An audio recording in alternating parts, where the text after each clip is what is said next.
तम म्हणजे काय? नरकची केवळ. जगद्गुरु तुकोबारांनी काय सांगितलं? तम म्हणजे काय? नरक आहे. हा घालवायचं की न घालवायचं आपण ठरवायचं. मग अशी बोललात ना, वारी वारी हो गुरूंची, म्हटलं ना मग अशी आपण. मी सांगितलं आम्ही बी घडलो तुम्ही बी घडा या गुरूंच्या चरणाशी. तुम्ही ऐकलात आम्ही बिघडलो तुम्ही बी बिघडा,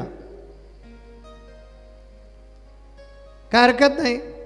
माझ्यासारखं जर बिघडलात तुम्ही तरीसुद्धा काय वाईट नाही. लक्षात घ्या की संतांची जी संगत असते ना, त्या संतांच्या संगतीमध्ये घडा नाहीतर बिघडा, दोन्ही समानच असतात. पण इतरांच्या संगतीमध्ये बिघडलेत तर भवसागर तरुण जाऊ शकणार ना, गटांगळ्या खाणार. कारण मग असे ऐकलेत तुम्ही गोष्टीमध्ये, प्रवचनामध्ये महाराजांच्या, की मनुष्य जन्मापासून किडा होईपर्यंत रिव्हर्शन होत आलं तरीसुद्धा आम्ही सुधरायला तयार नाही. वासना लागे जीवा तेने दुःख मिळे तेने उपाधी बळावेल की. वासना आणि प्रपंच मानिला आनंद, कणक आणि कामिणी माझी माझी. माझी माझी पुत्री पुत्र आणि धन, नरेंद्र म्हणे जिन झाले हिन. त्या ह्या वासनांमध्ये आपण अडकून आपल्यामध्ये तामस गुण अधिक वाढवतो. आम्ही नेहमी सांगतो काही जे आपल्याला नको असतं ना, उदाहरणार्थ तण, मशागत करावी लागत नाही, स्वतःच येतो ते. त्याला तणनाशक वापरून संपवावं लागतं. गुरुपौर्णिमा ही अशासाठी आहे की त्या तणाचा नाश करण्यासाठी टॉनिक म्हणून त्या तणाचा नाश झाला पाहिजे नाही, सत्वगुणाच्या त्या रोपट्याला टॉनिक देण्याचं काम कोण करत असेल तर गुरूंची वारी. म्हणून गुरूंची वारी करायची. आणि आपण स्वतःला लावून बघायचं ह्याच्यामध्ये कुठे आपण बसतोय का, असंतुलित आहोत का, आपण अव्यवस्था झाले का आपल्या जीवनाची, आपल्या जीवनामध्ये अराजकता आहे का, आपल्या जीवनामध्ये चिंता आहे का, आपण मनानं अपवित्र आहोत का, विनाशकाली विपरीत बुद्धी आपल्याला कधी होते का, आपण काही भ्रमात आहोत का, हे विचारायचं आहे मनाला आपण. मग कळेल की याच्यातलं काही आपल्याकडे नसेल तर समजून जायचं आपलं तर तम निवाळलेलं आहे. पुढचा गुण आहे राजस. त्याच्यामध्ये जादा उत्कटता असते. हे करू की ते करू, ते करू की ते करू, कधी एकदा करतोय कधी एकदा ते पूर्ण होतंय, अशी उत्कटता लागते. क्रियाकलाप सांख्ययोग सांगतो की ह्या राजस गुणाची जी व्यक्ती असते, राजस गुण ज्याच्यामध्ये असतो म्हणजे रजगुण ज्याच्यामध्ये जास्त वाढलेला असतो. आपल्याला अनेक वेळा ऐकलेला की आपल्यामध्ये 3 गुण आहेत आणि 3 गुणामध्ये ज्याची मात्रा जादा त्याचा प्रभाव जादा. राजकारणामध्ये पण तसंच ना, ज्याचे उमेदवार जादा त्याची सत्ता. मग सत्तारूढ कधी कधी विरोधात बसावं लागतं त्याला. तसं रजोगुण वाढलेला असेल जादा तर सत्ता त्याचीच असणार. मग सत्वगुण जरी असेल विरोधी पक्षात बसावं लागेल. म्हणून हा जो सांख्ययोग सांगतो की उत्कटता, क्रियाकलाप, चांगला किंवा वाईट असा दुर्गुण असतो माणसामध्ये.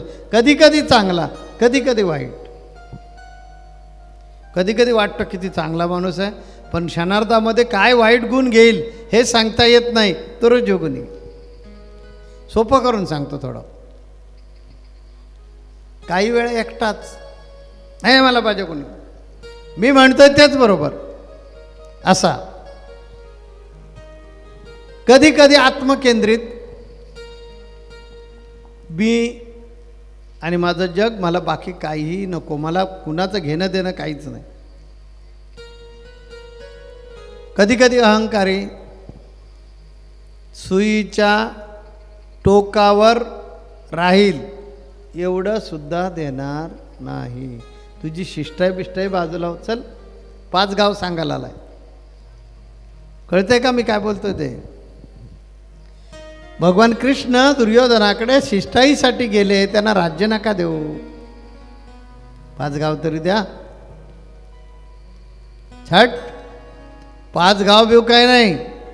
अरे सुईच्या त्या अग्रावर वरती टोकावर जेवढी जागा आहे ना तेवढी सुद्धा जागा ह्या पांडवांना देणार नाही. म्हणजे काय? अहंकार. शेवटी अहंकाराने झालं काय? अंध धृतराष्ट्राचे 100 पुत्र जमीनदोस्त झाले. वास्तविक धृतराष्ट्र राजा होता, त्यांना आदेश दिला पाहिजे होता मुलांना की भगवान कृष्ण आला शिष्टाईला, 5 गाव मागतोय, देऊन टाका. पण अंध माझे 100 आहेत. अहंकारी जो असतो ना तो असा आत्मकेंद्रित होतो. गतिमान असतात अशी माणसं, जरा चंचल म्हणूया, गतिमान म्हणण्यापेक्षा चंचल, असा जो गुण ज्यांच्यामध्ये आहे तो राजस आहे म्हणून समजायचं. जगद्गुरु तुकोबरायांनी आपल्या अभंगामध्ये सांगितलेलं आहे, तुका मने येते सत्वाचे सामर्थ्य, करावा परमार्थ हरनिर्षयी. सगळ्यांनी सत्वगुण जे आहे ना, ह्या सत्वगुणाचीच वाहवा केलेली आहे. जो समतोल आहे, जो सुसंवादी आहे, ज्याच्यामध्ये चांगुलपणा आहे, ज्याच्या अंतःकरणामध्ये शुद्धता आहे, ज्याचा अंतःकरण सार्वत्रिकरण करण्यामध्ये वेळ देतं, भाग घेतं, जो सर्वांगीण विकास, सगळ्यांचा विकास, तो माझा विकास असं समजतो, जो रचनात्मक काम करतो,